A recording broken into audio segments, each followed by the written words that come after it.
انا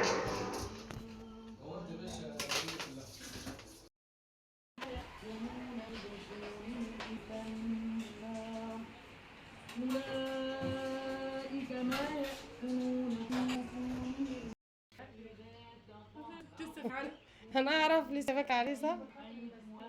خاطر المسكينه. 2 قهوة سادة و2 طب شاي. ماشي ماشي ماشي.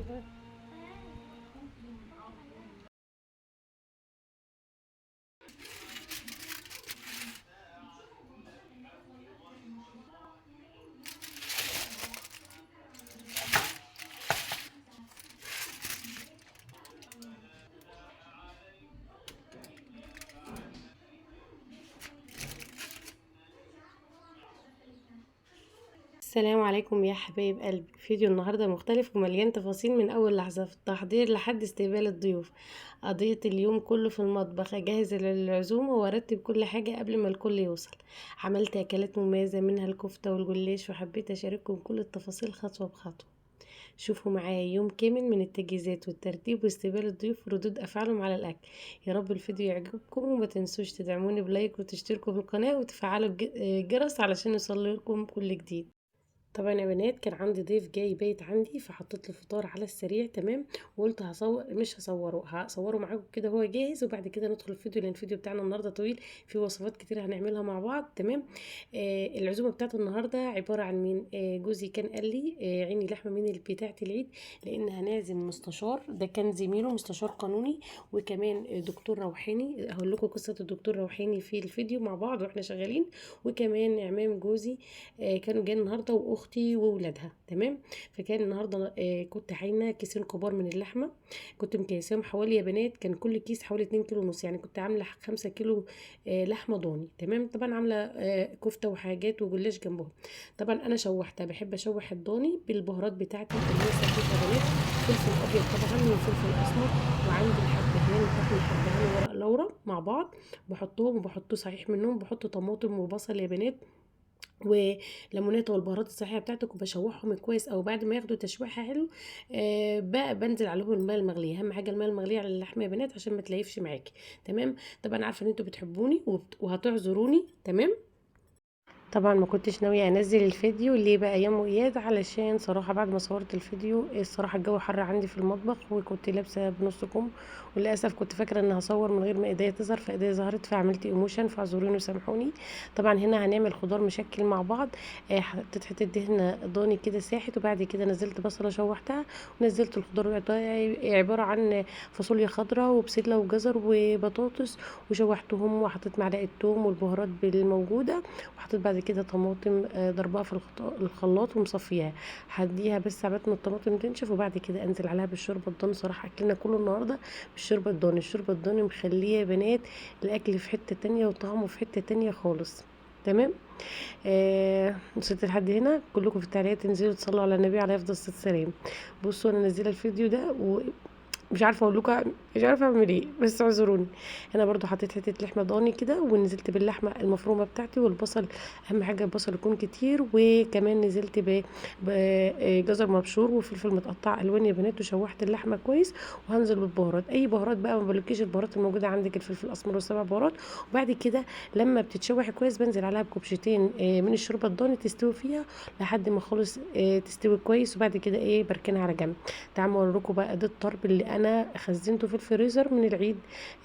انا كنت مخزناه بحاله وبعد كده طلعته غسلته بليمون وخل وبعد كده بقطعه قطع مربعه على قد صوبع بتاع الكفته تمام. انا هنا يا بنات الكفته كنت عاملاها ومتبلاها عاملاها معاكم على القناه كذا مره فكنت مجهزاها من فتره عشان مش اسحم نفسي. فكنت مجهزاها ومخلصاها ومظبطاها في الفريزر تمام. تعالوا كده وانا بنقطع وبقول لكم ايه قصه الدكتور روحاني. انا عندي اخت جوزي تعبانه من فتره جامده يا بنات وسايبه بيتها وعيالها وكانت حالتها سيئه جدا وعايزه تتطلق من جوزها. فجأة والله العظيم ده دكتور كان جاي لنا بالصدفة، هو دكتور روحاني مش بيعالج غير بالقرآن. فجأة لما دخل بيتنا قال بيتكم كله متخرب من العيون والحمد لله حصنه كويس، بس قال في حد في البيت مأذي فخدوا المية ديت عليها مسك وقرآن ورشوها في البيت. احنا رشيناها وفجأة لقينا أخت جوزي للأسف ابتدت بقى تصرخ وتصوت وبقها يتعوج وعينها تحاول ويصدر منها اصوات وكلام لحد ما جبناه وعالجها الحمد لله. فكنا عاملين ليه عزومه بعد العيد. فاحنا كنا مستنيين احنا نذبح لان هو بيحب الضاني جدا، فدي كانت سبب عزومته. وكمان بسبب ان هو الحمد لله شفاها الحمد لله لحد ما. فكان في ناس كتير جايه عندنا في البيت يعني قريبين منا عايزين ان هو يعالجهم يعني. فهو تقريبا قعد عندنا اسبوع. فانا كنت بقوم بالباقي واجب، كنت لازم نرد له الجميل ونقوم معاه بالواجب. طبعا زي ما قلت لكم الكفته هنا يا بنات كنت انا فرماها وحط عليها بصل مبشور بدون ميه، وقرنين فلفل حراقين برضو مضروبين فيها، وحاطه بها اللحمه لو هي كيلو بحط ربعها دهن دوش يا بنات او دهن ضاني. تمام. كانت الكفته خرافه يا بنات. بحط عليها بهارات وبحط عليها بيكنج باودر ينفشها يعني ما تخلاش ما بيخليش الكفته يعني ايه مكتومه معاكي. بعد كده بمسك كل قطعه من الطرب. بصراحه يا بنات على الرغم ان الطرب ده سمين شويه بس بيخلي الكفته عندي طعمها خطير خطير. قولوا لي حد عملها. صراحه الطرب دوت انا بستنى الضاني بالذات، واحنا عشان من زمان ما ضحناش على ضاني، فكنت مستنيه الطرب ده لان ولادي بيحبوه جدا. خلى الكفته هتشوفوها معايا في الفيديو رهيبه رهيبه رهيبه بجد بجد هتعجبكم جدا. تمام. فالكفته انا كنت معمله زي ما قلت لكم وحطها في الفريزر لان العزومه هعمل فيها كذا صنف عشان ما اتعبش والجو حر.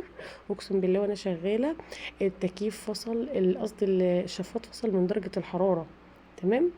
بصوا ما شاء الله بعد ما خلصت هي عملت معايا صينيه كامله كبيره ما شاء الله. هي كانت كميه عامه يعني انا خليتها كلها كده في الطرب. ايه رايكم بقى؟ بصراحه هتشوفوها بعد ما طلعتها. هندخلها الفرن وتعالوا اقول لكم هنعمل الجلاش بتاعنا ازاي. طبعا هنا لحمه الجلاش بردت معايا.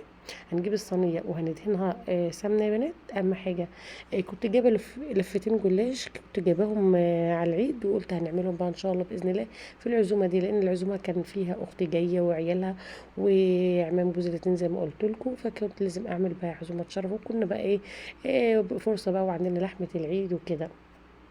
انا للاسف كنت جايبه اللفتين دول بس صراحه زهقوني قوي يا بنات. يعني لما بجيب الجلاش ويغيب في الفريزر شويه بيتعبني في الفك، ما اعرفش بقى ده كان تحس ان هو تعبوني شويه عبال ما فكت الرق بتاعهم. احنا باخد رقين بس لان انا مش بحب الجلاش اللي بيتعمل في الصينيه كله كده. انا صراحه بحب الرول جدا. بحط رق واحد واحط بين الرق والرق بدهنه سمنه، واحط اللحمه بتاعتي والفها رول واحطها في الصينيه المدهونه بسمنه. تمام زي ما انتم شايفين كده. تمام. بعمل الطريقه دي على طول. انا ما بعرفش اعمل على فكره لما بعمل جلاش اللي هو بيتعمل مدور قطع مربعه كده في الصينيه بحس انه ما بيطلعش مني حلو وبحس انه تقيل. فلو انتوا يعني عايزين يبقى جلاش خفيف اعملوه بالطريقه بتاعتي دي. واسمعي برضو الفيديو للاخر ما تجريش الفيديو لان هقولك على طريقه وتكيه حلوه خالص هتطلع منك الجلاش بتاعك مقرمش من بره وطري من جوه جدا ما شاء الله. تسويته 10/10 ولونه تحفه جدا. فزي ما انتوا شايفين كده نعمله. طبعا يا بنات الدكتور اللي انا جبناه يعالج اخت جوزي دكتور روحاني بيعالج بالقران، ما بيعالجش باي حاجه خالص، ما بيعملش اي ده اللي خلانا في صراحه احنا ما بنقتنعش بالحاجات ديت. بس ده اللي خلانا شفنا ان هو بيعالج بالقران، وغير كده كمان ما بيستخدمش اي حاجه من الحاجات الدجالين. وغير كده ان يعني اللي اثبت لنا ان اخت جوزي مأذيه ان فعلا يا بنات انا شفت تصرفاتها وشفت حركاتها يومها كانت حالتها صعبه جدا جدا، وادعوا لها ربنا يكمل فيها على خير. وحسبي الله ونعم الوكيل في كل مؤذي. هي كان قارنها بيقول وقف على كتفها تعبها جدا، وكان معمول لها جزء عمليات من الناس جيرانها. تمام. هنا بقى يا بنات هنمسك الكوبايتين دول عباره عن كوبايتين، كوبايه لبن مع كوبايه شوربه مع معلقه كبيره من بيكنج باودر. تمام. مش هنحط اي حاجه تانية ولا بيض ولا اي حاجه. واحط هسقي الجلاش بتاعي وهسيبه بره واغطيه، مش هدخله الفرن لحد الجلاش نفسه يتشرب تشريبه اللبن مع الشوربه. كده الكفته بتاعتي دخلتها وطلعتها زي ما انتم شايفينها. بولع عليها الشوايه تحت وفوق وبخلص الشبكه تحت، مش بخليها في نص الفرن عشان تطلع معايا اللون الجميل ده، ميطلعش محروق. او بقى اتابعها اول باول. بصوا ما شاء الله على اللون والجمال تحفه يا بنات، طلعت تحفه بجد. جربوها بطريقتي وان شاء الله هتدعوا لي. قلنا بقى نعمل شويه رز بسمتي على السريع. طبعا انا حطيت بصله بشرطها او تقطعيها عادي. بحط بقى بهارات صحيحه قرفه وورق لورا وحبهان وليموناته واشوح ده كويس. تمام. وانزل بقى الكركم او كاري حسب ما انت عايزه. بشوحه برده، بحب اشوح كل حاجه الاول قبل ما اضيف اي حاجه تانية. فاهمين؟ والرز البسمتي يا بنات مش كل الانواع زي بعضها. النوع اللي انا كنت هستخدمه النهارده لما كنت بنقعه كان بيطلع متعجن، انا مش هنقعه. هنا بقى حطيت مرقه، كل كيلو رز ليه اللهم صل وسلم على سيدنا محمد 6 من المرقه. واحط معلقه عسل اسود. ليه معلقه الاسود يا ام اياد؟ علشان يعني هو البصله بتاخد لون كده فممكن تحرحر على سيد الواحد، فالعسل دي بتديله لون وتشيل الحراره بتاعه الرز. بعد كده نزلت بالرز بتاعي لحد ما استوى، وعملت رز بشعريه. الخضار بتاعنا استوى، حطينا زيتون عملت طحينه عامله معاكم قبل كده على القناه. وعملت سلطه مشكله اهي ما شاء الله. هنا رصينا لهم الصينيه والوجبات بحطها لوحدها يعني. شوف ما شاء الله يا بنات. هنا بقى الوجبه زي ما قلت لكم عباره عن صباعين جلاش وصباعين كفته وقطعتين لحمه ضاني.